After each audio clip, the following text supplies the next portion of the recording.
Okay, this is page 615, number 29. We're supposed to find the exact value of the tangent of negative 15 degrees. There's quite a few ways that you might work this out. You could use the odd formula and find the negative of the tangent of 15 degrees. Then you don't have to work with a negative angle.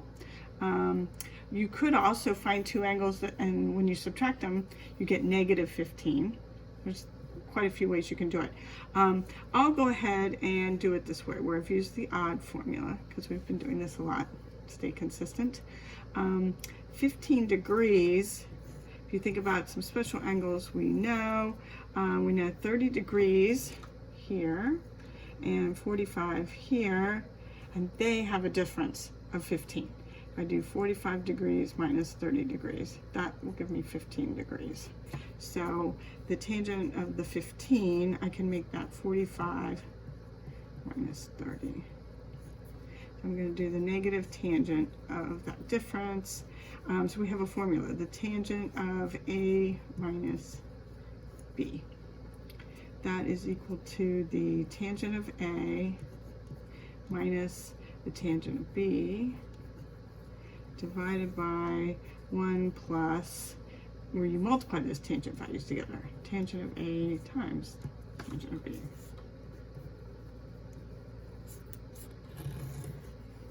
Okay, all right, so we're going to use 45 degrees for A, 30 degrees for B, and then we are going to be doing the opposite value. Okay, so for us, the negative tangent of 45 minus 30, it's going to be the negative of, and then we'll have this fraction. Tangent of 45 degrees minus the tangent of 30 degrees over 1 plus the tangent of 45 degrees times the tangent of 30 degrees. Okay, so we're going to have to figure out the tangent of 45 and the tangent of 30. So 45 degrees, that's a special angle. That'll be right in the middle of the first quadrant, and you'll have an isosceles triangle. The x and the y are both square root of 2 over 2. Right? So when you do tangent, you're going to take the y and divide it by the x. So when you divide these numbers by themselves, root 2 over 2 divided by root 2 over 2, you really don't have to work that out. That's going to equal 1. Anything divided by itself. So that's what the tangent of 45 degrees is equal to. So that's the number 1. Also down here, that's going to be the number 1 plus. Okay, and then we need to figure out the tangent of 30 degrees. Okay, 30 degrees.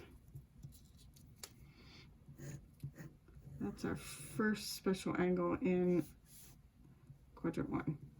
And if you draw on the reference triangle, the cosine is the long leg here, root 3 over 2, and the sine, or the y, is 1/2, the short leg. So when you do y divided by x, you're doing 1/2 divided by the square root of 3 over 2. And that's going to be 1/2 multiplied by the reciprocal 2 over the square root of 3. And that's going to be 1 divided by the square root of 3. And then when you rationalize that, you're talking multiplying by root 3 over root 3. So you're going to get the square root of 3 over 3. Okay, I just figured out the tangent of 30 degrees. So that's what goes in the numerator here and the denominator here. Okay, so now we have to clean up the complex fraction. Okay, so let's see here. I can just say that 1 multiplied by the square root of 3 over 2. Sorry, 1 multiplied by the square root of 3 over 3 is just going to be the square root of 3 over 3. Okay, so I'm going to have the negative 1 minus the square root of 3, and the denominator 1 plus the square root of 3 over 3. Okay, so what I'm going to do is subtract the fractions in the numerator and add the ones in the denominator, and then divide. So in the numerator, the 1 over 1, if I multiply by 3 over 3, then I'll have a common denominator. And so the fraction in the top, the new denominator will be 3, the common denominator, and I'm going to have 3 minus root 3. The denominator is very similar, it's just you have a plus. So you make the 1 over 1, multiply by 3 over 3, so you're going to have 3 plus root 3 over 3. Okay, and then you divide.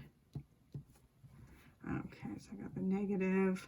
So I'm going to have 3 minus root 3 over 3 multiplied by the reciprocal. So it's going to be 3 over 3 plus root 3. And then I can do a little reducing. 3 divided by 3 is 1. All right, so then I'm going to have negative, and I'm going to have 3 minus root 3 over 3 plus root 3. And then, this problem is a very long problem. To get rid of this square root, since I have a binomial down here, I'm going to multiply with the conjugate. I'm going to multiply with 3 minus root 3. So the conjugates have opposite signs, and you want conjugates in the denominator. Okay? The numerator, you just do the same thing to it as you did the denominator. Okay, and then you have to do a lot of FOIL. So I'm going to have the negative in the numerator. First 9, the outers minus 3 root 3, the inners minus 3 root 3, the last are going to be plus and a regular 3. The denominator, if you do regular FOIL, first are 9, then the outers are minus 3 root 3, the inners are plus 3 root 3, and then the last are minus 3. Then you combine like terms. So I'm going to have 3 plus 9, 12, minus 6 root 3 in the numerator. And in the denominator, these guys up to 0. I'm just going to have 6. Okay, so basically I'm going to divide the 12 by 6. And the minus 6 root 3, I have to divide it also by 6.